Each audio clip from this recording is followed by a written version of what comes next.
ഖബറിനെ കുറിച്ചുള്ള ചിന്ത മറന്നു പോകുന്നതാണ്, വിട്ടുപോകുന്നതാണ്, ഒഴിവാക്കപ്പെടുന്നതാണ്. നമ്മൾ പാപങ്ങൾ കൂടുതൽ അതിക്രമിക്കാനും കൂടാനും കാരണമാകുന്നത് ഖബറിന്റെ ചിന്ത നമ്മളിൽ നിന്ന് ഒഴിവായി പോകുന്നതിന്റെ പേരാണ്. അതുകൊണ്ട് ബഹുമാനപ്പെട്ട സ്വാലിഹീങ്ങൾ, അമ്പിയാക്കൾ, ഔലിയാക്കളെല്ലാം ഖബർ കാണുമ്പോൾ പൊട്ടിക്കരയുമായിരുന്നു. ഒരിക്കൽ ബഹുമാനപ്പെട്ട ഉസ്മാൻ ഇബ്നു അഫ്ഫാൻ റളിയല്ലാഹു തആല അൻഹു ഒരു പള്ളിയുടെ ഖബർസ്ഥാനിന്റെ അരികിലൂടെ നടന്നു പോവുകയാണ്.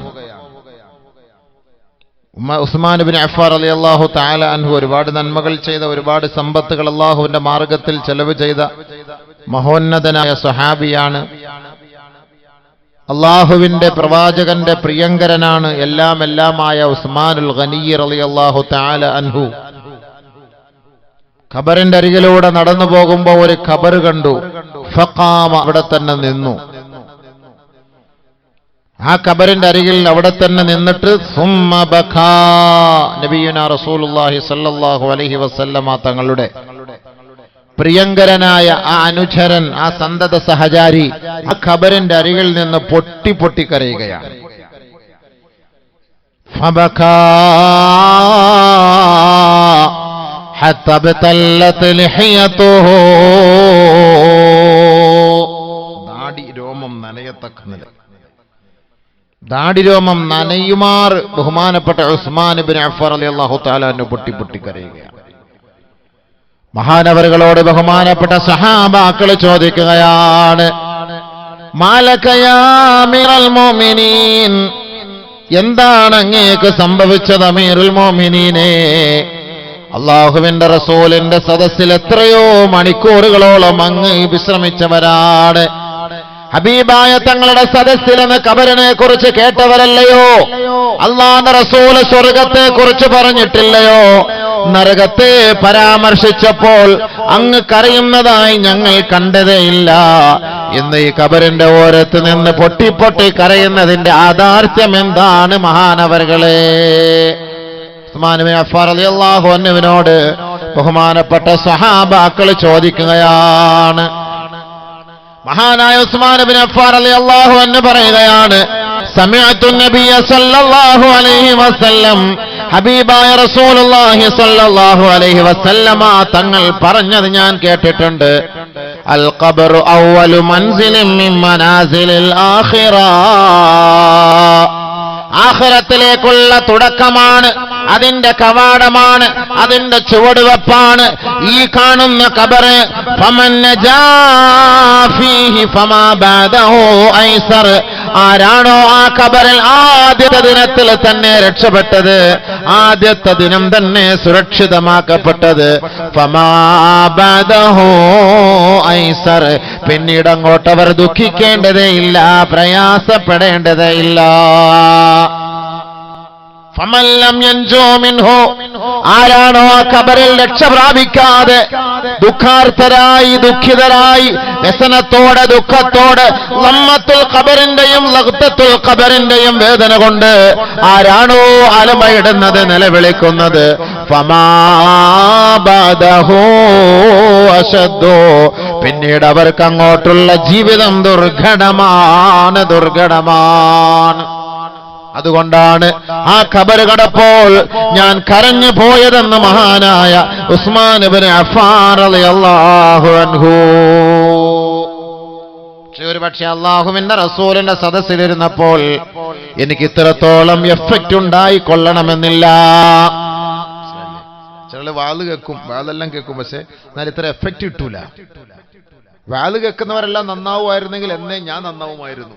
ഏറ്റവും കൂടുതൽ വാള് പറഞ്ഞ ആള്, ഏറ്റവും കൂടുതൽ വാള് കേട്ട മൈക്കുകാര് നന്നായിട്ടുണ്ടോ ജീവിതത്തിൽ? സുബഹി നിസ്കരിച്ചിട്ടുണ്ടോ മോനെ? കിടന്ന് ഉറങ്ങും. അല്ല, ഇവരൊക്കെ നിസ്കരിക്കുന്നില്ല. തമാശക്ക് പറഞ്ഞ കേട്ടോ, മൈക്ക് സൗണ്ട് കുറച്ച് വെക്കല്ല. ഇല്ല, അങ്ങനല്ലേ? നമ്മൾ കേൾക്കാൻ വലിയ ഇൻട്രസ്റ്റ് ആണ്, താല്പര്യം കാണിക്കും, കേൾക്കാൻ വലിയ മഞ്ചാണ്, കേൾക്കാൻ വലിയ. പക്ഷെ എന്താ സംഭവം? ഉൾക്കൊള്ളണ്ടേ? പക്ഷെ അത് കാണുമ്പോഴാണ്. ഇപ്പൊ അപകടത്തെ കുറിച്ചൊക്കെ നമ്മൾ പറയും, മരണത്തെ കുറിച്ചൊക്കെ പറയും. ചില മരണം കാണുമ്പോൾ നമുക്ക് പേടിയായിരിക്കും. കാണുമ്പോൾ ആ രംഗം കാണുമ്പോൾ അല്ലേ? എത്രത്തോളം രംഗത്തെക്കുറിച്ച് പറഞ്ഞാലും നമുക്കൊരു പക്ഷേ നമ്മുടെ മനസ്സിൽ അതിന്റെ എഫക്റ്റ് ഉണ്ടാവില്ല. അത് കാണുമ്പോൾ ചില അപകടങ്ങളൊക്കെ പെട്ട് നമ്മുടെ നല്ല സഹോദരങ്ങളൊക്കെ തലയൊക്കെ പൊട്ടിച്ചിതറി ചിന്ന ഭിന്നമായി കിടക്കുന്ന ആ ദാരുണമായി ആരുടെയും സഹായമില്ലാതെ നടുറോഡിൽ കിടക്കുന്ന രംഗം നഊദു ബില്ലാഹ് അല്ലാഹുമ്മ നജ്ജിനാ മിമ്മാ ഇബ്തലാക അല്ലാഹു ബിഹി വഫളലനാ ഖൈറൻ മിമ്മാ ഖലഖ തഫ്ളീല. അല്ലാഹു നമ്മളെ കാത്തുരക്ഷിക്കട്ടെ. അല്ലാഹു നമ്മുടെ സഹോദരങ്ങളെ കാത്തുരക്ഷിക്കട്ടെ. ആ ഒരു രംഗം നമുക്ക് വല്ലാത്തൊരു വിഷമം ഉണ്ടാക്കും, വല്ലാത്തൊരു പ്രയാസം ഉണ്ടാക്കും. അത് കാണുമ്പോൾ ചില മയ്യത്ത് കാണാനേ പോകില്ല. അത് കാണാനുള്ള ശക്തി എനിക്കില്ല, അത് കാണാനുള്ള കഴിവ് എനിക്കില്ല. അത് കാണാൻ നമുക്ക് മനസ്സ് വലിയ മടിയാണ്. ചില ഖബറുകൾ നമ്മൾ കാണുമ്പോൾ വല്ലാത്ത ഒരു പേടിയായിരിക്കും, വല്ലാത്തൊരു വിഷമമായിരിക്കും. അതുകൊണ്ട് അടുത്ത് പോയി നിൽക്കണം. നമ്മൾ നിൽക്കുമ്പോഴാണ് നമ്മൾ മനസ്സിലാക്കുക. രോഗികളെ നമ്മൾ കേട്ടാൽ പോരാ, ആ രോഗികളെ നമ്മൾ കാണണം. പോയി അടുത്ത് നിന്ന് ആ രോഗ സന്ദർശനം നടത്തണം. അദ്ദേഹത്തിന് സംസാരിക്കാൻ കഴിയാത്ത അവസ്ഥ, കൈപൊക്കാൻ കഴിയാത്ത അവസ്ഥ, കാലുയർത്താൻ കഴിയാത്ത അവസ്ഥ, എഴുന്നേൽക്കാൻ കഴിയാത്ത അവസ്ഥ, നടക്കാൻ കഴിയാത്ത ദുസ്സഹമായ അവസ്ഥ കാണുമ്പോ എനിക്കും നിങ്ങൾക്കും വല്ലാത്ത ദുഃഖമാണ്, പ്രയാസമാണ്. അതുകൊണ്ട് നിങ്ങൾ രോഗികളെ സന്ദർശിക്കണേ. ആ രോഗികൾക്ക് സന്തോഷത്തിന്റെ വാക്ക് പറയണേ. അവിടെ പോയിരിക്കണം, തലതടവി കൊടുക്കണം, സമാധാനത്തിന്റെ വാക്ക് പറയണം. രോഗികൾ എന്ന് പറഞ്ഞിട്ട് കാര്യമില്ല. അത് നമ്മൾ കാണണം. അവരുടെ അവസ്ഥ നമ്മൾ അറിയണം, മനസ്സിലാക്കാൻ വേണ്ടിയിട്ട് നമ്മൾ അറിയണം. അതിനുവേണ്ടിയാണ് പോകാൻ പറയുന്നത്. അതുകൊണ്ട് മഹാനായ ഉസ്മാൻ ഇബ്നു അഫ്ഫാൻ റളിയല്ലാഹു തആല അൻഹു ഖബറിനെ കുറിച്ച് ധാരാളം കേട്ടിട്ടുണ്ട്. പക്ഷേ കരയാതിരുന്ന മഹാനായ ഉസ്മാൻ ഇബ്നു അഫ്ഫാൻ റളിയല്ലാഹു അൻഹു ആ ഖബറിന്റെ അരികിലേക്ക് നടന്നു പോകുമ്പോ ആ ഖബറിന്റെ ഓരത്ത് നിന്ന് ഫബകാ തവീലാ, പൊട്ടി കരയുകയാണ്, ദീർഘനേരം കരയുകയാണ്. ഖബറിന്റെ അവസ്ഥകളെ ഓർത്ത് കരയുകയാണ്. നാളെ ഒറ്റപ്പെട്ട ഈ ഖബറിന്റെ ഉള്ളറയിൽ കഴിയേണ്ടതിനെ കുറിച്ച് ഓർക്കുകയാണ്.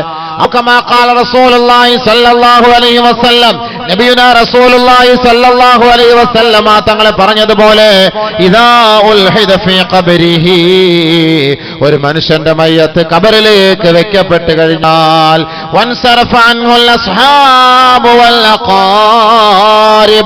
എല്ലാ കുടുംബക്കാരും സ്വന്തക്കാരും ബന്ധുജനങ്ങളും അവനിൽ നിന്ന് വിട പറഞ്ഞു പോകുമ്പോ ഒരു മലക്ക് അവന്റെ ഖബറിലേക്ക് ഇറങ്ങി വരികയാണ്.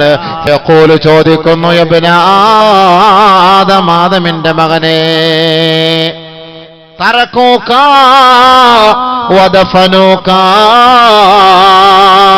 നിന്റെ മയ്യത്ത് കുളിപ്പിച്ചവർ, നിന്റെ രോഗസന്ദർശനം നടത്തിയവർ, നിന്നെ രോഗിയോടൊപ്പം സന്ദർശിച്ച് ആശുപത്രിയിൽ ബൈസ്റ്റാൻഡായി നിന്നവർ, നിന്റെ മയ്യത്തിനോടൊപ്പം ഓടിക്കൂടിയവർ, നിന്റെ മയ്യത്ത് ചുമലിൽ ഏറ്റെടുത്ത് വെച്ചുകൊണ്ട് നടന്നു വന്നവർ, മയ്യത്ത് നമസ്കരിച്ചവർ, നിന്റെ മയ്യത്ത് വെക്കാൻ കുഴിയെടുത്തവർ, അവരെല്ലാവരും തറക്കൂക,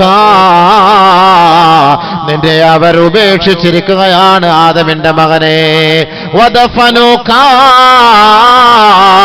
ഇന്നലെ വരെ ഈ ഭൂമിയുടെ മുകളിലായിരുന്ന നിന്റെ മയ്യത്ത് ഈ ആരുടെ മണ്ണിന്റെ ഉള്ളിലേക്ക് എടുത്തു വെച്ച് അവരതിന്റെ മീതെ മണ്ണിട്ട് എല്ലാവരും മടങ്ങിപ്പോയിരിക്കുകയാണ് ആദമിന്റെ മകനെ.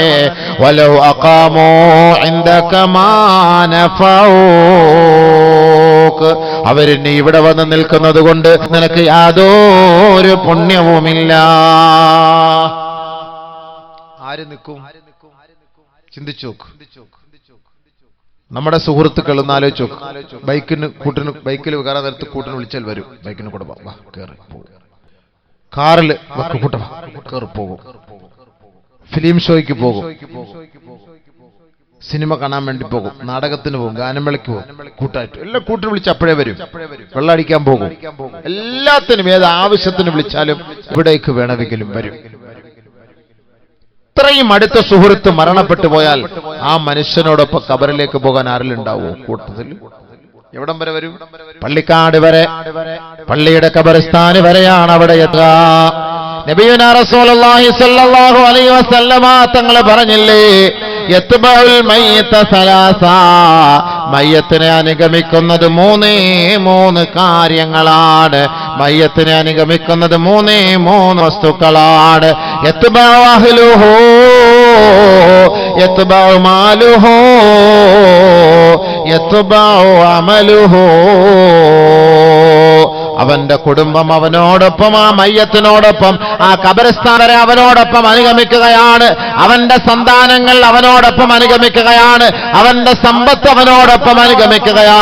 അവൻ ദുനിയാവിൽ ചെയ്ത അവന്റെ സൽക്കർമ്മങ്ങൾ, അവന്റെ നന്മകൾ അവനോടൊപ്പം അനുഗമിക്കുകയാണ്. ആദരവായ റസൂലുള്ളാഹി തങ്ങൾ പറയുകയാ, യർജിഉ ഇസ്നാനി വയബ്ഖാ വാഹിദൻ. ഖബറിലേക്ക് ഒരു മനുഷ്യന്റെ മയ്യത്ത് കൊണ്ട് വെക്കപ്പെടുമ്പോ ആ ഖബറിൽ നിന്ന് രണ്ട് അമലുകൾ മടങ്ങുകയാണ്. ഒരു അമൽ മാത്രം അവനോടൊപ്പം അവശേഷിക്കുകയാ. യർജിഉ അഹ്ലുഹു വമാലുഹു. അവന്റെ സമ്പത്തും അവന്റെ കുടുംബക്കാരും അവനെ വിട്ടു മടങ്ങുകയാണ്. വയബ്ഖാ അമലുഹു. അവൻ ചെയ്ത സത്കർമ്മങ്ങൾ മാത്രം അവനോടൊപ്പം അവശേഷിക്കുകയാണ്. അവന്റെ നന്മ മാത്രം അവശേഷിക്കും. എല്ലാരും അവശേഷിക്കും. എല്ലാ നന്മകളും ഖബറിൽ ഉണ്ടാകും. ബാക്കി എല്ലാവരോ ഖബർസ്ഥാന് വരെ ഉണ്ടാകും. ഉപ്പ മരണപ്പെടുകയാണ്, ഉമ്മ മരണപ്പെടുകയാണ്, ഭർത്താവ് മരണപ്പെടുകയാണ്, ഭാര്യ മരണപ്പെടുകയാണ്. വളരെ ദുഃഖത്തോടെ, പ്രയാസത്തോടെ, വിഷമത്തോടെ ആ ഉപ്പയ്ക്ക് കൂട്ടുകിടന്നവരാണ്, ഉമ്മയ്ക്ക് കൂട്ടുകിടന്നവരാ. ഭർത്താവിന് കൂട്ടുകിടന്ന ഭാര്യയാണ്, ഭാര്യയ്ക്ക് കൂട്ടുകിടന്ന ഭർത്താവാണ്. ദിവസങ്ങളോളം ആശുപത്രി കിടക്കയിൽ ഉപ്പയോടൊപ്പം പരിചരിച്ച വ്യക്തിയാണ്. ആ ഉപ്പ ഒന്ന് കുറച്ചാൽ, ആ ഉപ്പ ഒന്ന് ചുമച്ചാൽ, ആ ഉപ്പ ഒന്ന് വിളിച്ചാൽ, ആ ഉപ്പ ഭക്ഷണത്തിന് വേണ്ടി നമ്മളോട് ചോദിച്ചാൽ, വെള്ളം ചോദിച്ചാൽ ഉടനെ ഉറക്കമെല്ലാം ഒഴിവാക്കിയിട്ട് ഭക്ഷണം കൊടുക്കാൻ തയ്യാറാകുന്ന മക്കളെ, ആ ഉപ്പാടെ മയ്യത്ത് ഖബർസ്ഥാനിലേക്ക് നമ്മൾ ഇറക്കി വെക്കുകയാണ്. അവസാന സമയത്ത് ആ ഖബർസ്ഥാനിലേക്ക് ആ ഉപ്പ ഇറക്കി വെക്കുകയാണ്. ചേതനയറ്റ ശരീരമാണ്. ഇന്നലെ വരെ ചിരിച്ച ഉപ്പ ഇപ്പോൾ ചിരിക്കുന്നില്ല. ഇന്നലെ വരെ കണ്ണു തുറന്ന ഉപ്പ ഇപ്പോൾ കണ്ണു തുറക്കുന്നില്ല. ഇന്നലെ വരെ എന്റെ പേര് വിളിച്ച ഉപ്പ ഇപ്പോൾ നിശബ്ദനായിരിക്കുകയാണ്. ഇന്നലെ വരെ എന്നോട് ഭക്ഷണം ചോദിച്ച പൊന്നുപ്പ ഇപ്പോൾ ഭക്ഷണം ചോദിക്കാതെ മുണ്ടാണ്ടിരിക്കുകയാണ്. ആ ഉപ്പാന്റെ, ഉമ്മാന്റെ, ഭാര്യയുടെ, ഭർത്താവിൻ മയ്യത്ത് ഖബറിലേക്ക് ഇറക്കി വെക്കുകയാണ്. 3 പിടി മണ്ണ് ആ കവിൾത്തടത്തിൽ നിന്ന് വെച്ചു കൊടുക്കുകയാണ്. അവസാനത്തെ പിടിമണ്ണാണ് ഉപ്പ. ഈ മക്കൾ അങ്ങേക്ക് ചെയ്യുന്ന അവസാനത്തെ നന്മയാ. ഇന്നലെ വരെ ഭക്ഷണം വാരിത്തന്ന ഈ കൈകൾ കൊണ്ട് ഇതാ മിൻഹാ ഖലഖനാകും വഫീഹാ നുഈദുകും വമിൻഹാ നുഖ്രിജുകും താറതൻ ഉഖ്റാ. 3 പിടി മണ്ണാണ് നിങ്ങളുടെ ഭക്ഷണം. കബറാളികളെ, കബറാളികളെ, അവർക്ക് നമ്മൾ അവസാനമായി സമ്മാനിക്കുന്ന സമ്മാനമാണ്. അവരുടെ സാധാണ്, അവരുടെ ഭക്ഷണമാ. തന്റെ സ്വന്തം മക്കളുടെ കരങ്ങളാൽ 3 പിടി മണ്ണിതാ വാരിയ കബറിലേക്ക് വെക്കുകയാണ്. ഉപ്പ, ഈ മണ്ണിൽ നിന്നാണ് അള്ളാഹു അങ്ങേ സൃഷ്ടിച്ചത്. ഈ മണ്ണിലേക്കാണ് അങ്ങേ അടക്കുന്നത്. ഈ മണ്ണിൽ നിന്ന് നാളെ ഒരു വിളിയാളമുണ്ടാകും ഉപ്പ. വഫീഹാ വമിൻഹാ നുഖ്രിജുകും താറതൻ ഉഖ്റാ. നാളെ ഈ കബറിടത്തിൽ നിന്ന് നാളെ ഒരു വിളിയാളം ഉണ്ടാകുമ്പോ അങ്ങ് ഉയർത്തെഴുന്നേൽപ്പിക്കപ്പെടും. ആ മണ്ണറയിലേക്ക് വെക്കുകയാണ്. മീതെ പലക വെക്കുകയാണ്. എല്ലാവരും മണ്ണിട്ട് മൂടുകയാണ്. അതിന്റെ മീതെ വെള്ളമൊഴിക്കുകയാണ്. 2 ചെടി ഒടിച്ച് കാലിന്റെയും തലയുടെയും ഭാഗത്ത് വെക്കുകയാ. ഒരുമിച്ച് നിന്ന് തസ്ബീഹ് ചൊല്ലുകയാണ്, ഇസ്തിഗ്ഫാർ ചൊല്ലുകയാണ്, ദുആ ചെയ്യുകയാണ്. അവസാനമായി ഓരോരുത്തരും ആ ഖബർസ്ഥാനിൽ നിന്ന് മടങ്ങിപ്പോവുകയാണ്. അവസാനമായി മക്കൾ മാത്രം അവശേഷിക്കുകയാണ്. കുടുംബക്കാർ മടങ്ങിപ്പോയിരിക്കുകയാണ്. സഹപ്രവർത്തകർ മടങ്ങിപ്പോയിരിക്കുകയാണ്. സഹയാത്രികർ മടങ്ങിപ്പോയിരിക്കുകയാണ്. ഇന്നലെ മുതലേ ഈ മരണവാർത്ത അറിഞ്ഞ് വിദൂരങ്ങളിൽ നിന്ന് വന്നവരെല്ലാം ഇതാ മടങ്ങിപ്പോവുകയാണ്, മടങ്ങിപ്പോവുകയാണ്. അവസാനമായ ഖബറിന്റെ ഓരത്ത് നിൽക്കുന്നത് മക്കളാണ്, മരുമക്കളാണ്. അവരോ കുറച്ചു സമയം മാത്രം ആ ഖബറിന്റെ ഓരത്ത് നിൽക്കുകയാണ്. കൂടുതൽ സമയം നിൽക്കുകയില്ല. എന്നാലോ ആശുപത്രിയിൽ മണിക്കൂറുകളോളം നിൽക്കാൻ സന്നദ്ധത കാണിച്ചവരാണ്. ബെഡിൽ മണിക്കൂറുകളോളം ശുശ്രൂഷയ്ക്ക് വേണ്ടി നിൽക്കാൻ താല്പര്യം പ്രകടിപ്പിച്ചവരാ. ഉപ്പയെ വീട്ടിൽ കൊണ്ടുവന്നപ്പോ ഉപ്പയെ ശുശ്രൂഷിക്കാൻ വേണ്ടി താല്പര്യം കാണിച്ച മക്കളാണ്. ഇതാ പള്ളിക്കാട്ടിന്റെ ഖബർസ്ഥാനിൽ ആ ഉപ്പയുടെ മയ്യത്ത് കൊണ്ട് വെക്കപ്പെട്ടതിന് ശേഷം എല്ലാവരും മടങ്ങിപ്പോകുമ്പോ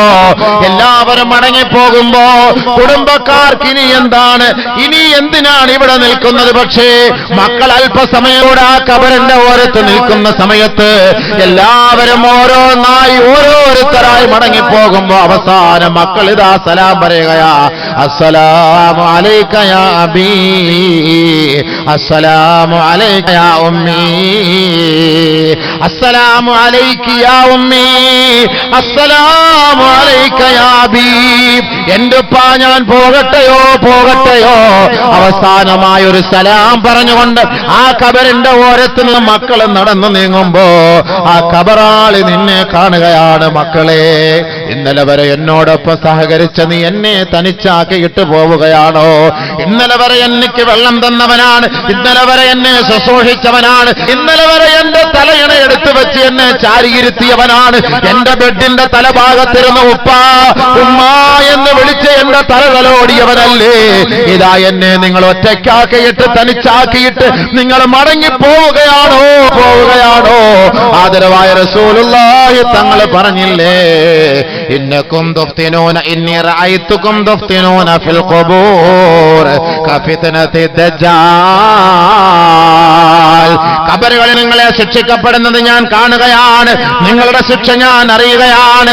ഖബറിന്റെ ഓരോ രംഗങ്ങളും അല്ലാഹു എനിക്ക് അറിയിച്ചു തരുന്നുവെന്ന് അല്ലാഹുവിന്റെ റസൂല് പറയുമ്പോ ആ ഹബീബായ തങ്ങളല്ലേ പറഞ്ഞത്, നിങ്ങളുടെ സഹോദരങ്ങളുടെ മയ്യത്ത് ഖബറിലേക്ക് കൊണ്ടുവെക്കപ്പെടുമ്പോ ആ റൂഹ് അവിടെ മടക്കപ്പെടുകയാണ്, ആ റൂഹ് അവിടെ മടക്കപ്പെടുകയാണ്. ഇന്നലെ വരെ കണ്ണു തുറന്നതുപോലെ കണ്ണു തുറക്കുകയാണ്, ഇന്നലെ വരെ ശ്വസിച്ചതുപോലെ ശ്വസിക്കുകയാണ്, ഇന്നലെ വരെ നാവ് ചലിപ്പിച്ചതുപോലെ ചലിപ്പിക്കുകയാണ്. പക്ഷേ ഈ ഭൂമുഖത്ത് കണ്ടതുപോലുള്ള രംഗങ്ങളല്ല. ആ ആരുടെ മണ്ണിന്റെ ഇരുണ്ട തുരുത്തിലെ കാണുന്ന രംഗങ്ങൾ വലുതാണ്, അത് ഭീമകരമാണ്, അത് ഭീമാന്തരീക്ഷമാണ്, അത് വല്ലാത്ത സംഭവമാണ്. നാല് ഭാഗത്തും മണ്ണറകൾ കൊണ്ട് മൂടപ്പെട്ടിരിക്കുകയാണ്. തലയുടെ ഭാഗത്തും കാലിന്റെ ഭാഗത്തും ഏതോ കണ്ടിട്ടില്ലാത്ത ഒരു വല്ലാത്ത സംഭവമാണ്. വല്ലാത്ത സൃഷ്ടികളാണ് തന്റെ തലയ്ക്ക് ഭാഗത്ത് കാലിന്റെ ഭാഗത്ത് നിൽക്കുന്നത്.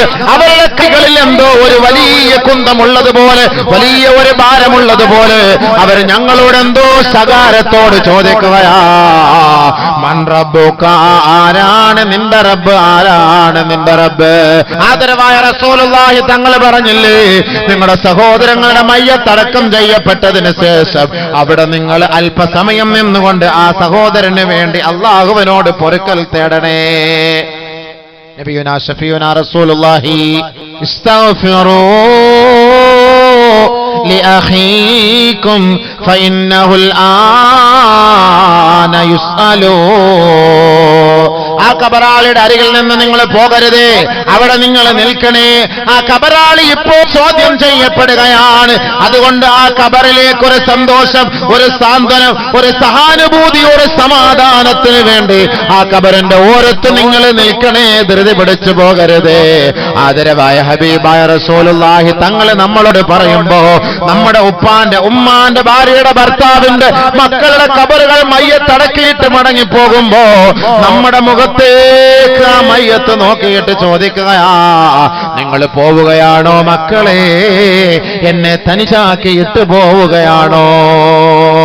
ഒരിക്കൽ നമ്മൾ തനിച്ചാക്കിയിട്ട് പോകേണ്ടവരല്ലേ?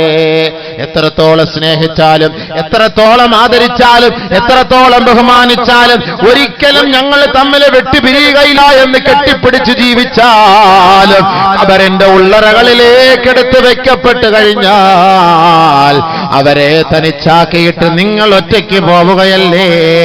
പാതിരായോടടുക്കുന്ന സമയത്ത് ആ കബറാളികളെ കുറിച്ച് നിങ്ങൾ പോലും ചിന്തിക്കാറുണ്ടോ? ആദരവായ റസൂലുള്ളാഹി സ്വല്ലല്ലാഹു അലൈഹി വസല്ലമ തങ്ങൾ പറയുകയാണ്, ഏതാനും നിമിഷങ്ങൾക്കുള്ളിൽ നിന്റെ മയ്യത്ത് ഖബർസ്ഥാനിലേക്ക് കൊണ്ടുപോകുമ്പോ ഒരു ഖബർ ആ മയ്യത്തിനോട് ഒരു മലക്ക് വന്ന് ചോദിക്കുകയാണ്, യബ്ന ആദം, ആദമിന്റെ മോനെ, അൽ യൗമ തസൂറു ഖൗമാ, ഇന്നേ വരെ നീ കണ്ടിട്ടില്ലാത്ത ചില സൃഷ്ടികളെ നീ ഇന്ന് കാണാൻ പോവുകയാണ്. അതാണ് ഖബറ്, അതാണ് ഖബറ്, അതാണ് ഖബറിന്റെ ഭീകരമായ രംഗം. അൽ യൗമ തദ്ഖുലു മദ്ഖലൽ ലയ്ഖാൻ, നീ നിന്റെ പുരയിൽ കിടന്നത് 6000 സ്ക്വയർ ഫീറ്റ് വീട്ടിലാണ്. നിന്റെ ബെഡ്റൂമോ 20-22 വിസ്തീർണമുള്ളതാ. ആദമിന്റെ മോനെ, ആദമിന്റെ മോളെ, എന്ന് നിന്റെ ഖബർ എന്ന് പറയുന്നത് 4ക്ക് 2 ഞെരുക്കമുള്ളതാണ്, 6ക്ക് 2 ഇടുക്കമുള്ളതാണ്. അൽയൗമ തദ്ഖുലു മദ്ഖലൽ ലയ്ഖാ. ആ ഞെരുക്കമുള്ള ഖബറിലേക്കാണ് നിന്നെ ഈ ജനങ്ങൾ കൊണ്ടുപോവുക. ആ മയ്യത്ത് കൊണ്ടുപോകുന്ന സമയത്ത് ഫൈൻ കാനത് മുഅ്മിനാ, ആ മയ്യത്ത് സാലിഹായ മയ്യത്താണോ, സത്യവിശ്വാസിയായ മയ്യത്താണോ, സുഹൃതങ്ങൾ ചെയ്ത മയ്യത്താണോ, ആ മയ്യത്ത് വിളിച്ചു പറയുകയാണ് ഖദ്ദിമൂനി ഖദ്ദിമൂനി ഖദ്ദിമൂനി, എന്നെ താമസിപ്പിക്കരുതേ, എന്നെ വേഗത്തിലൊന്ന് കൊണ്ടുപോകണമേ. ഖബറിന്റെ സന്തോഷം ഞാൻ കാണുകയാണ്, ഖബറിന്റെ ആനന്ദം ഞാൻ കാണുകയാണ്, ഖബറിന്റെ രസം ഞാൻ അനുഭൂതിയെ ഞാൻ അനുഗ്രഹിക്കുകയാണ്, ഞാനത് ആശ്വസിക്കുകയാണ്, ആസ്വദിക്കുകയാണ്. ഖദ്ദിമൂനി, ഒന്ന് വേഗത്തിൽ കൊണ്ടുപോകുമോ? സാലിഹീങ്ങളായ മയ്യത്ത് വിളിച്ചു പറയുമ്പോ ഫൈൻ കാനത് ഗൈറ സാലിഹാ, സാലിഹല്ലാത്ത മയ്യത്താണോ, നമസ്കാരമില്ലാത്ത മയ്യത്താണോ, മദ്യപാനിയുടെ മയ്യത്താണോ, കഞ്ചാവ് കുടിക്കുന്നവന്റെ മയ്യത്താണോ, ലോട്ടറി കച്ചവടക്കാരന്റെ മയ്യത്താണോ? അല്ലാഹുവിന്റെ റസൂല് പറയുകയാ, ആ മയ്യത്ത് കട്ടിലിൽ കിടന്ന് ആ മയ്യത്ത് വിളിച്ചു പറയുകയാ, അഖിറൂനി അഖിറൂനി യാ വൈലഹും ഐന തദ്ഹബൂന ബി. നിങ്ങൾക്ക് നാശം, നിങ്ങൾക്ക് നാശം, എന്നെ എങ്ങോട്ടാണ് വഹിച്ചു കൊണ്ടുപോവുക, എന്നെ എങ്ങോട്ടാണ് നിങ്ങൾ കൊണ്ടുപോവുക? പോകരുതേ, പോകരുതേ. അഖിറൂനി അഖിറൂനി, എന്നെ എന്റെ പുരയിലേക്ക് മടക്കണേ, എന്റെ പുരയിലേക്ക് മടക്കണേ. ഞാൻ ആ നരകത്തിന്റെ പാമ്പിനെ കാണുകയാണ്, ഖബറിന്റെ ഭയാനകത ഞാൻ കാണുകയാണ്, ഖബറിന്റെ തീ ഞാൻ കാണുകയാണ്, ഖബറിന്റെ ഖബറിന്റെ ഞെരുക്കം ഞാൻ കാണുകയാണ്.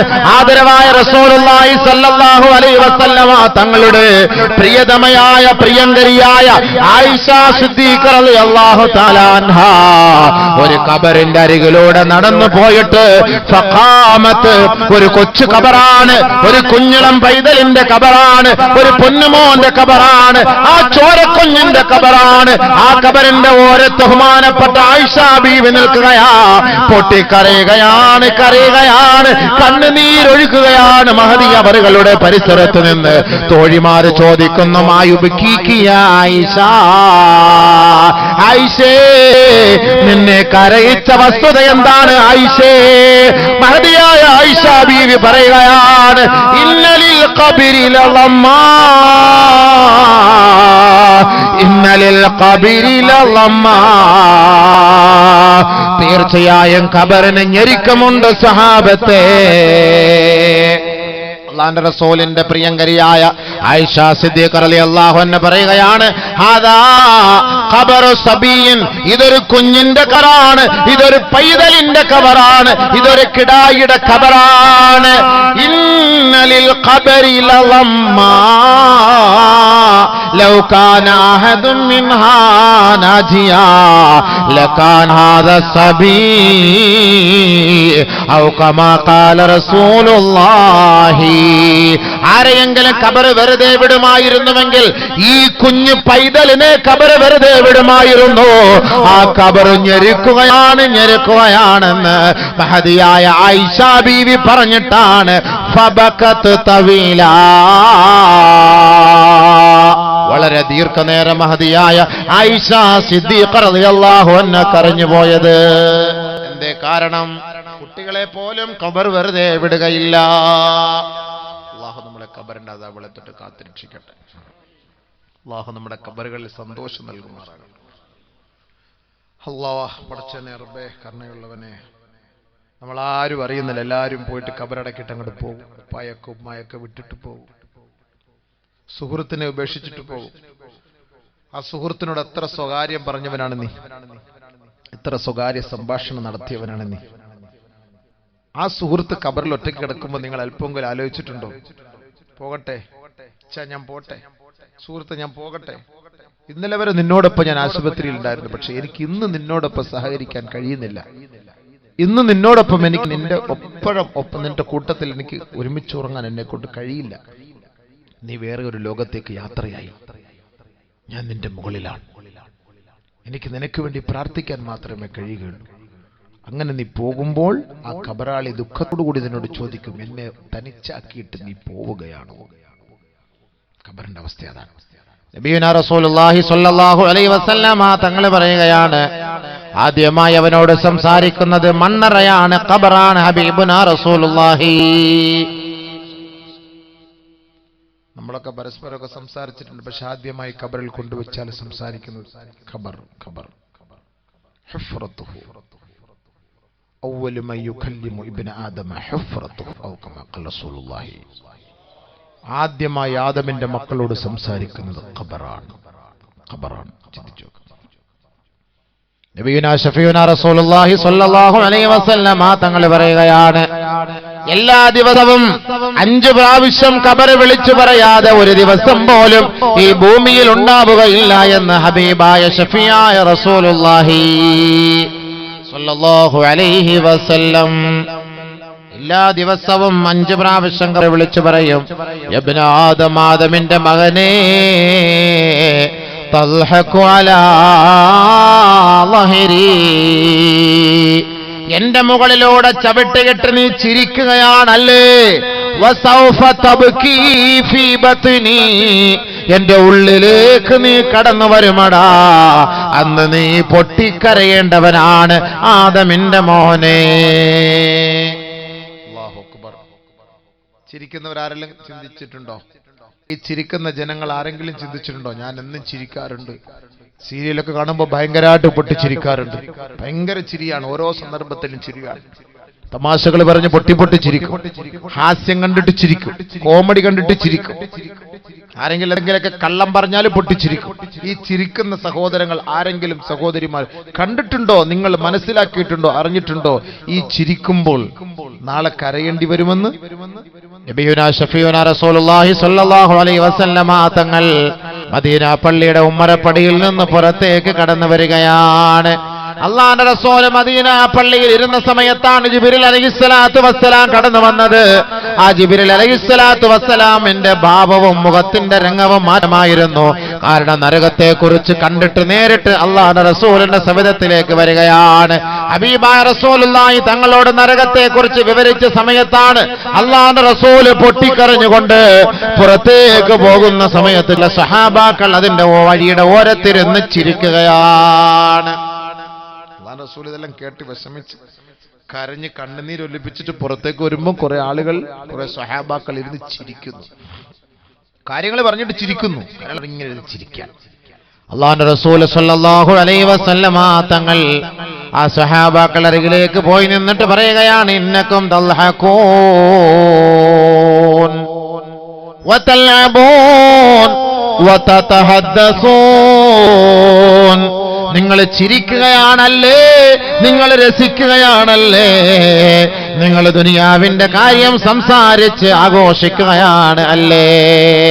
വറാക്കും ജഹന്നം, ഒന്ന് പുറകോട്ട് തിരിഞ്ഞു നോക്കണേ, ആ കത്തിക്കാളുന്ന നരകം ഇതാ ആക്രോശിക്കുകയാണ്, അട്ടഹസിക്കുകയാണ്, പ്രകമ്പനം കൊള്ളുകയാ. വല്ലാഹി ലൗ തഅലമൂന മാ അലമൂ ലളഹിഖ്തും ഖലീലാ വലബഖൈതും കസീറാ. അല്ലാഹുവാണ് സത്യം, അല്ലാഹുവാണ് സത്യം. അവന്റെ അസ്തിത്വത്തിൽ ആണയിട്ട് ഞാൻ പറയട്ടെ, ഞാൻ അറിഞ്ഞതുപോലെ നിങ്ങളെങ്ങാണ് മറിഞ്ഞിരുന്നുവെങ്കിൽ ലളഹിഖ്തും ഖലീലാ വലബഖൈതും കസീറാ, വളരെ കുറച്ച് മാത്രം ചിരിക്കുകയും കൂടുതൽ കരയുകയും ചെയ്യുമായിരുന്നുവെന്ന് ഔ കമാ ഖാല റസൂലുള്ളാഹി സ്വല്ലല്ലാഹു അലൈഹി വസല്ലം. മനസ്സിലായോ? നബി സല്ലല്ലാഹു അലൈഹി വസല്ലം തങ്ങൾ ഖബറിന്റെ അവസ്ഥയെ നരകത്തിന്റെ അവസ്ഥയൊക്കെ കണ്ടിട്ട് വന്ന രംഗാണ്. അങ്ങനെ കണ്ടിട്ട് വന്നുകൊണ്ടാണ് നബി സല്ലല്ലാഹു അലൈഹി വസല്ലം തങ്ങൾക്ക് അങ്ങനെ അനുഭവിച്ചൊരു ഫീലിംഗ് ഉണ്ടായത്. ഞാൻ അറിഞ്ഞതുപോലെ നിങ്ങൾ അറിഞ്ഞ് നിങ്ങൾ പിന്നെ ചിരിക്കേയില്ല, നിങ്ങൾ ചിരിക്കേയില്ല. ഒരിക്കൽ ആയിഷ സിദ്ദീഖ റളിയല്ലാഹു അൻഹ പറയുകയാണ്, നബി തങ്ങളോട് ചോദിക്കുകയാണ്, ഏതോ ജൂതപ്പെണ്ണ് വന്ന് അല്ലാഹുവിന്റെ റസൂലിന്റെ പ്രിയങ്കരിയായ ആയിഷ ബീവിയോട് ചോദിച്ചു, ഖബറിന്റെ ശിക്ഷയുണ്ട് ആയിഷ. ആയിഷയ്ക്കൊന്നും അറിയില്ലായിരുന്നു ഖബറിൽ ശിക്ഷയുണ്ട്, ഖബറിൽ അങ്ങനെയൊക്കെ ഉണ്ട്, ചോദ്യമുണ്ട്, അങ്ങനെയൊക്കെ ഞങ്ങളുടെ ഗ്രന്ഥത്തിലുണ്ട് എന്നൊക്കെ ഒരു ജൂതപ്പെണ്ണ് വന്നിട്ട് ആയിഷ ബീവിയോട് പറഞ്ഞു. ആയിഷ ബീവിക്ക് അത്ര മനസ്സിലായില്ല, അത്ര കത്തിയില്ല ആയിഷ ബീവി. ആയിഷ ബീവി അങ്ങനെ ചിരിച്ച് അത് തള്ളി നിസ്സാരായിട്ട്. അപ്പോഴാണ് നബി റസൂലുള്ളാഹി സ്വല്ലല്ലാഹു അലൈഹി വസല്ലമ തങ്ങൾ കടന്നു വരുന്നത്. അല്ലാഹുവിന്റെ റസൂലിനോട് ആയിഷ ബീവി ചോദിക്കുകയാണ്, നബിയേ ഖുൽതു യാ റസൂലല്ലാഹ്, അല്ലാഹുവിന്റെ റസൂലിനോട് ഞാൻ ചോദിക്കുകയാണ്, അദാബുൽ ഖബ്രി ഹഖ്ഖുൻ യാ റസൂലല്ലാഹ് സ്വല്ലല്ലാഹു അലൈഹി വസല്ലം, ഖബറിൽ ശിക്ഷയുണ്ടോ, അത് യാഥാർത്ഥ്യമാണോ നബിയെ? ഖബറിൽ ഇങ്ങനെ ശിക്ഷയുണ്ടെന്ന് ഇങ്ങനെ ഈ പെണ്ണുങ്ങൾ പറയുന്നു, ഇങ്ങനെ ഒരു യഹൂദി പെണ്ണ് ജൂതപ്പെണ്ണ് വന്നിട്ട് പറയുന്നു ഖബറിൽ ശിക്ഷയുണ്ട്, ഖബറിൽ ശിക്ഷയുണ്ട്. അങ്ങനെ ഖബറിൽ ശിക്ഷയുണ്ടോ നബിയെ എന്ന് അല്ലാഹുവിന്റെ റസൂലിനോട് ആയിഷ റളിയല്ലാഹു അൻഹ ചോദിച്ചപ്പോ റസൂലുള്ളാഹി സ്വല്ലല്ലാഹു അലൈഹി വസല്ലമ അല്ലാഹുവിന്റെ റസൂൽ പറയുകയാണ്, അദാബുൽ ഖബ്രി ഹഖ്ഖുൻ യാ ആയിഷ, ഖബറിന്റെ ശിക്ഷ യാഥാർത്ഥ്യമാണ് ആയിഷ. അല്ലാഹുവിന്റെ റസൂൽ പറഞ്ഞാൽ പിന്നെ സംശയമില്ലല്ലോ, അവിടെ ഹബീബായ തങ്ങൾ പറഞ്ഞാൽ പിന്നെ വിശ്വാസമായല്ലോ, പൂർണ്ണമായല്ലോ. നബി സല്ലല്ലാഹു അലൈഹി വസല്ലമ തങ്ങളുടെ അവസ്ഥകളെ കുറിച്ച് പിന്നീട് ആയിഷ ബീവി റളിയല്ലാഹു അൻഹ പറയുകയാണ്, അല്ലാഹുവിന്റെ റസൂൽ സല്ലല്ലാഹു അലൈഹി വസല്ലമ തങ്ങൾ മരണം വരെയും പല്ല് വെളിയിൽ കാണത്തക്ക നിലയിൽ ചിരിച്ചതായി ഞാൻ കണ്ടിട്ടേയില്ല. ഖബറിനെ കുറിച്ച് പറഞ്ഞതിന് ശേഷം അല്ലാഹുവിന്റെ റസൂല് നമ്മൾ ചിരിക്കുന്നത് പോലെ, പൊട്ടിച്ചിരിക്കുന്നത് പോലെ ചിരിച്ചതായി ഞാൻ കണ്ടിട്ടേയില്ല. നബിയുനാ ഷഫീഉനാ റസൂലുള്ളാഹി. നമ്മളെത്ര ചിരിക്കാറുണ്ട്, നമ്മളെത്ര രസിക്കാറുണ്ട്, നമ്മളെത്ര പൈങ്കിളി കഥകൾ വായിക്കാറുണ്ട്, നമ്മളെത്ര അശ്ലീല ഫോട്ടോകൾ കണ്ട് സുഖിക്കാറുണ്ട്. ഞാൻ മിനിഞ്ഞാന്ന് കണ്ണൂർ പരിപാടിക്ക് പോയി. അവിടെ യുവാക്കളെ കുറിച്ച് പ്രസംഗം നടത്തി. പ്രസംഗം കഴിഞ്ഞെല്ലാം കാറിൽ കയറിയ പോലെ ചങ്ങാതി വളരെ വിഷമത്തോടെ എൻ്റെ അടുക്കൽ വന്ന് പറഞ്ഞു, ഉസ്താദെ ഞാൻ പുറത്തുനിന്ന് വന്ന ദൂരെ നിന്ന് വന്ന ആളാണ്, ഞാനിനി സദസ്സിലിരുന്ന് വാത് കേൾക്കുമ്പോൾ എൻ്റെ തൊട്ടടുത്ത് 16 വയസ്സുകാരൻ ഒരു പയ്യൻ, 16 വയസ്സുകാരനായ ഒരു ചെറുപ്പക്കാരൻ അശ്ലീല ഫോട്ടോകൾ ഡൗൺലോഡ് ചെയ്തുകൊണ്ടിരിക്കുന്നു. ഞാൻ വാത് പറയുന്നത് കണ്ടു, എനിക്ക് എൻ്റെ മനസ്സിന് ഭയങ്കര വിഷമമായിപ്പോയി. ഞാൻ അവനെ പിടിച്ചാലോ അല്ലെങ്കിൽ ആ സമയത്ത് അതിനെ എതിർത്താലോ അവിടെ ആ മജ്ലിസ് ഹല്ലത്തായി പോകും എന്ന് ഭയന്നിട്ടാണ് എനിക്കത് സഹിക്കാൻ കഴിഞ്ഞില്ല. എനിക്കത് ഉസ്താദിനോട് ഇനി അടുത്ത ഏതെങ്കിലും വേദിയിൽ പോകുമ്പോൾ ഉസ്താദ് പറഞ്ഞു. ഒരുപാട് അനുഭവം എനിക്ക് കാസർഗോഡ് ഉണ്ടായിട്ടുണ്ട്. കാസർഗോഡ് പല സദസ്സിലും സംസാരിക്കാൻ വേണ്ടി വരുമ്പോൾ സുഹൃത്തുക്കൾ ഇങ്ങനെ പറയും, ലൈൻ അടിക്കാൻ ചാറ്റ് ചെയ്യുന്നു, പെണ്ണുങ്ങന്മാർ അപ്പുറത്തിരിക്കും, ആണുങ്ങളുടെ ഇരിക്കും, ഇവിടുന്ന് ഓൾക്ക് ചാറ്റ് ചെയ്യുന്നത് വരെ വായിച്ചിട്ട് എന്നോട് തരത്തില്ല, നീ എന്തിനാ വന്നത്, ബാലിന് വന്നത് എന്തിനാണ്? അപ്പോൾ ഓളിഞ്ഞോട്ട് മറുപടി അത് ഉമ്മ പറഞ്ഞു ബാലിൽ വന്നില്ലെങ്കിൽ അവിടെ സംശയിക്കും, അങ്ങനെയാണ് ഇങ്ങനെ. അടുത്തിരുന്ന് നമ്മുടെ ഒരു സുഹൃത്ത് വായിച്ചിട്ട് എന്നോടൊന്ന് പറഞ്ഞ ഇവിടെ നടന്ന സംഭവമാണ്. വാലിന്റെ സദസ്സില. അപ്പൊ നമ്മളിവിടെ ഇരുന്ന് വലിയ കബറ്, മൈഷറ്, പാമ്പ്, തേള്, മുൻകർ, നക്കീർ, നരകം, തീ എന്നൊക്കെ പറയുമ്പോൾ അവര് സ്വർഗത്തിലത്തെ രസങ്ങളും അനുഭൂതികളും കണ്ടിവിടെ ആസ്വദിച്ചുകൊണ്ടിരിക്കുകയാണ് സദസ്സിൽ. ആസ്വദിക്കണം. അപ്പൊ ഇവരുടെ ഉള്ളിലേക്ക് എങ്ങനെ കയറും, എങ്ങനെ ദീൻ കയറും, എങ്ങനെ ഇൽമ് കയറും, എങ്ങനെ ഖബർ കയറും, എങ്ങനെ നരകം കയറും എന്ന് ആലോചിച്ചു. സഹാബാക്കളുടെ അവസ്ഥകളായി പറയുന്നത്. സഹാബാക്കൾ പൊട്ടിക്കരഞ്ഞു, സഹാബാക്കൾ പൊട്ടിയ അല്ലാഹുവേ ഒരു തെറ്റുപോലും ചെയ്യാത്ത സഹാബാക്കൾ, അല്ലാഹുവരെ സ്വർഗത്തിൽ പ്രവേശിപ്പിച്ച റളിയല്ലാഹു അൻഹും വറളു അൻഹു എന്ന് അല്ലാഹു തആല പോലും പ്രത്യേകമായി പറഞ്ഞിരിക്കുന്നു. ആ സഹാബാക്കൾ ഖബർ കണ്ട് പൊട്ടിക്കരഞ്ഞുവെങ്കിൽ ഒന്ന് ആലോചിച്ച് നോക്ക്. എൻ്റെ നിങ്ങളുടെ അവസ്ഥ എന്താ? നമ്മൾ ഖബർ കണ്ടിട്ട് കരയാറുണ്ടോ? ഒന്ന് ചിന്തിക്കാറുണ്ടോ? എത്രയോ ഖബർസ്ഥാനിലൂടെ നമ്മൾ നടന്നു പോകുന്നു. അവിടെ അല്പസമയം നിന്നിട്ട് ആ ഖബറാളികൾക്ക് ഒരു സലാം ചൊല്ലിയിട്ട്, അല്ലാഹുവേ ഈ ഖബറാളിയുടെ ഓരത്തുകൂടെ നടന്നു പോകുക നമ്മുടെ കാലിന്റെ ചുവട്ടടി അവർ കേൾക്കുമല്ലോ പടച്ചവൻ, ഈ ശബ്ദം അവർ കേൾക്കുമല്ലോ പടച്ചവൻ, നാളെ ഞാനും ഇവിടെ തന്നെ ആയിരിക്കുമല്ലോ അല്ലാഹുവേ എന്ന ചിന്ത നമ്മളെ അലട്ടാറുണ്ടോ സുഹൃത്തുക്കളെ? എന്റെ നിങ്ങളുടെ മനസ്സിൽ ഇത് അലട്ടാറുണ്ടോ ഈ ഖബറിനെ കുറിച്ച്? പണ്ടൊക്കെ ഖബറിസ്ഥാന്റെ അരികിൽ പോകാൻ പേടിയാണ്, ഖബറിന്റെ അരികിൽ വീട് വെക്കാനും വീട് കെട്ടാനും പുരയെടുക്കാൻ പേടിയാണ്. ഇന്ന് അതൊന്നും ഒരു പേടിയേ ഇല്ല, പ്രശ്നേ ഇല്ല. ഖബറിസ്ഥാന്റെ അരികിൽ 5 സെന്റ് സ്ഥലം കിട്ടില്ല, അവിടെ തന്നെ പുരവെക്കും. ഇനി ഖബറിസ്ഥാൻ ആരെങ്കിലും ഫ്രീ ആയിട്ട് പുരവെക്കാൻ കൊടുത്താൽ അതിന്റെ മുകളിൽ ഖബർ എടുത്ത് മാറ്റിയിട്ട് അവിടെ. ഇപ്പൊ ഇന്നലെ ഞാൻ കഴിഞ്ഞ ആഴ്ച പത്രത്തിൽ കണ്ടില്ലേ, ഇറാനില് വീടില്ലാത്തതിന്റെ പേരിൽ ഖബർ തുറന്നിട്ട് ഖബറിൽ കിടക്കുന്ന അവശിഷ്ടങ്ങൾ എടുത്തു മാറ്റിയിട്ട് അത് വീടായിട്ട് ഉപയോഗിച്ച് അവിടെ താമസിക്കുന്നു. ഖബറില്ല. ഖബറിൽ താമസിക്കുന്നു വീടായിട്ട്. വീടില്ലാത്തതിന് പകരം, ഭൂമിയില്ലാത്തതിന് പകരം ഖബർ തോണ്ടിയിട്ട് ഖബറിൽ കിടക്കുന്ന അവശിഷ്ടങ്ങൾ, മയ്യത്തുകൾ എടുത്ത് മാറ്റിയിട്ട് അതിൽ കിടക്കുന്നു. ടാർപാളിൻ കെട്ടിയിട്ട് അതിൽ കിടക്കുകയാണ്. അല്ലാഹു അക്ബർ. ചിന്തിച്ചോക്ക് ഖബറിന്റെ അവസ്ഥ എന്താണ്. ഞാനോ നിങ്ങൾ ചിന്തിക്കുന്നുണ്ടോ? ഇതൊക്കെ വെറുതെയാണോ സുഹൃത്തുക്കളെ സംഭവം? ഇതൊന്നും വെറുതെ അല്ലല്ലോ ഈ പറയുന്ന ആയത്തുകളും ഹദീസുകളും.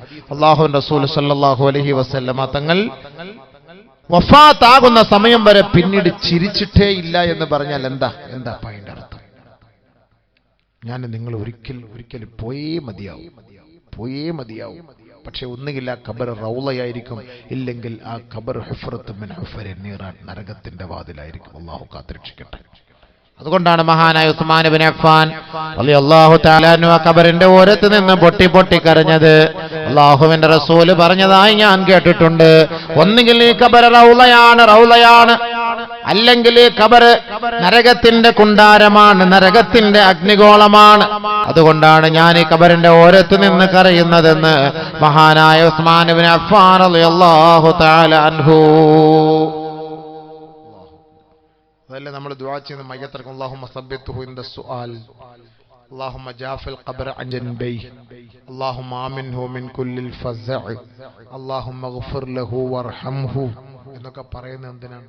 അല്ലാഹുവേ, ഏതാനും നിമിഷങ്ങൾക്കുള്ളിൽ മലക്കുകൾ വരും. പടച്ചവനെ, ഏതാനും നിമിഷങ്ങൾക്കുള്ളിൽ മലക്കുകൾ വരും. അല്ലാഹ് ആ സമയത്ത് അവനെ വിളിച്ചുണർത്തും. അല്ലാഹ് അവൻ എഴുന്നേറ്റിരിക്കും. അല്ലാഹ് ഐഖലാക അജ്ലസാക, ഹദീസ് അങ്ങനെയാണ്. ഐഖലാക വിളിച്ചുണർത്തും. യാ മുഹമ്മദ്, കണ്ണു തുറക്കും. അല്ലാഹ് മുഖത്ത് വെച്ച് മരിച്ച ഒരു മനുഷ്യന്റെ മുന്നിൽ ഇങ്ങനെ കണ്ണു തുറന്ന് പറഞ്ഞ അവൻ കണ്ണു തുറന്നുള്ള അവസ്ഥ എന്തായിരിക്കും? ഓടും എല്ലാവരും പേടിച്ചിട്ട്. മരിച്ചൊരു ചങ്ങാതി കണ്ണു തുറന്നുള്ള അവസ്ഥ എന്താണ്? ഇവന്റെ മയ്യത്ത് ഖബറിലേക്ക് കൊണ്ടുവച്ചിട്ട് എല്ലാവരും മടങ്ങി പോകുമ്പോൾ ഐഖലാക വിളിച്ചുണർത്തും. അജ്ലസാക അവനെ വിളിച്ചിരുത്തും.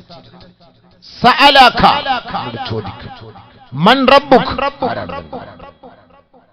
ആരാണ് നിന്റെ റബ്ബ്? അതൊരു വല്ലാത്ത ചോദ്യമാണ്.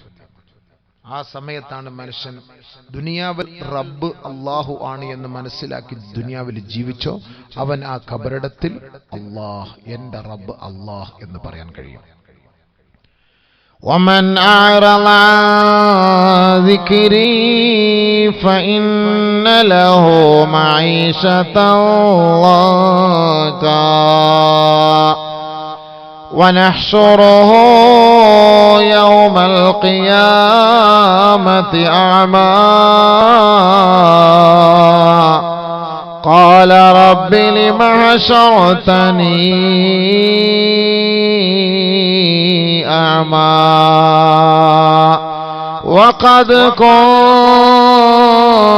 بصيرا قال كذلك أتتك آياتنا فنسيتها وكذلك اليوم تنسى. പരിശുദ്ധമായ ഖുർആനിന്റെ ആയത്തിറങ്ങിയപ്പോൾ നബിയുനാ റസൂലുള്ളാഹി സ്വല്ലല്ലാഹു അലൈഹി വസല്ലമ തങ്ങൾ ഈ ആയത്തുമായി മദീന പള്ളിയുടെ ഉമ്മറപ്പടിയിൽ വന്നിരിക്കുകയാണ്. അല്ലാഹുവിന്റെ റസൂലിന്റെ കണ്ണ് ഈറനണിയുകയാണ്. വമൻ അറള അൻ ദിക്രി ഫഇന്ന ലഹു മഈശതൻ